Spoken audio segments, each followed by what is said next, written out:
Claire, you've been speaking with people at the school. What can you tell us about what you're hearing from them?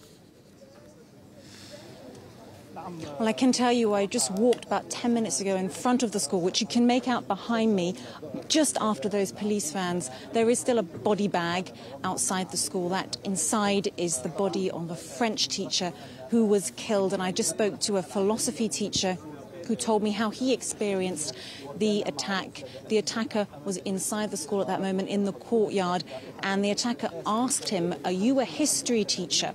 Now, the philosophy teacher told me that for him, that meant that the attacker was making a kind of parallel, looking for a history teacher. And of course, we know Samuel Paty, who was murdered 3 years ago in a suburb not far out of Paris. He was a history teacher too, and it falls on history and geography teachers in France to teach what they call civics lessons to students. And this, of course, includes secularism, France's version of secularism, which separates the state from the church and, of course, protects freedom of speech. So I spoke to that teacher.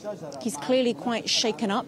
He's been a philosophy teacher here for the last 5 years. He said he didn't know the French teacher who was killed outside the school particularly well, but he knows of him, and all the other teachers said that he was a very kind, excellent teacher, very much respected. The philosophy teacher I just spoke to also confirmed to me that all the students are out of the school right now, and of course you can imagine the scenes that were here earlier on. I spoke to a police officer as well a little earlier on who said that he had 300 sets of parents in front of them, all terrified, trying to find out if their children inside the school were safe. And the police officer also seemed a bit shaken up when I spoke to him, said he'd never in his career had to deal with something like that. 300 sets of parents looking at him, asking for information to try and find out if their children were safe. Of course, we do know that no children at the school were injured, but of course, one of the teachers, a French teacher, been killed, another agent who works in the canteen seriously injured, and another teacher as well who's also in hospital right now. Claire, an absolutely nightmare scenario for any parent. We don't know at this time whether the assailant had any sort of personal connection to this teacher, though he is said to be a former student at the school. We do know that he was on a security watch list here in France, and this is a controversial list. Can you tell us more about it? Yes, he was what we say in France, fiché S, which means he was on this watch list. He was being closely followed by the authorities. Chechen origin, born in Russia, came to France when he was 5, one of 5 siblings. His older brother is actually behind bars at the moment. He was convicted in a plot to attack the Élysée Palace, the presidential palace here in France. So that plot was foiled, and his older brother is currently behind bars. We also know that the attacker, his younger brother, his 16-year-old younger brother, has been arrested. He was outside a different school institution as well in the town of Arras. A little bit more to tell you about the family, and this is where things are going to get very controversial in the next few days here in France. We know that this family had been living in Brittany, and they were set to be expelled from France because they didn't have the right paperwork. Now, some associations launched a campaign to try and keep them in France. They were almost on the way to the airport. They were going to be expelled from France. This was back about 10 years ago. And in the end, they were able to stay.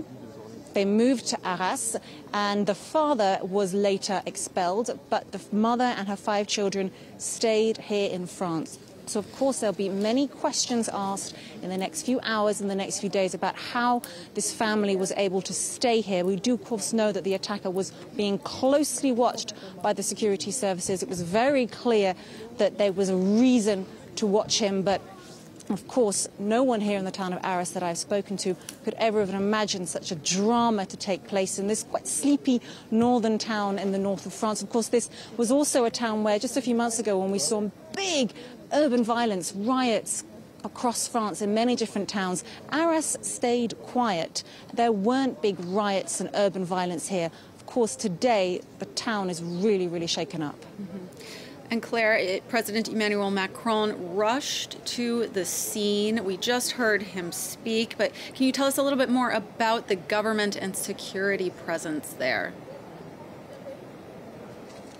Well, you might be able to make out behind me, the security presence is extremely, extremely intense and tight. We can't get any nearer to the building. I don't know if you can make out those trees, but the building just behind it, the large cream-coloured building, that is this very large school establishment. There's a middle school as well as a lycée, so that's the kind of the last 3 years of school. And then there's also, and this was where the attacker was enrolled, there's also a kind of after-school program for technical schools, technical skills and competences that children can learn once they've gone past the age of 18 but want to carry on learning skills. So it's a really big school establishment.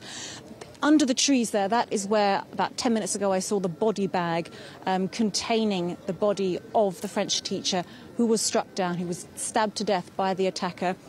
And you can see, of course, we can't get any closer. This is as close as we can possibly get. You can see the police vans have been double parked. All the students are out of the building now. They were let out, filtered in a very, very gradual way to make sure that everyone was out safely. They're all, of course, now out of the building, and I've been speaking again to another teacher. Usually there are lessons at the school on a Saturday morning. The school opens on a Saturday morning. It's looking very likely that the school will not open tomorrow morning to classes, but that's something we're still waiting confirmation for, about whether the school will open again tomorrow morning on Saturday or whether it'll be next week. And Claire, just to let you know and our viewers, Emmanuel Macron did say that in fact the school will be open tomorrow. He said that this is an effort to show that terror cannot win in France. Claire Paccalin reporting from Arras. Thank you so much.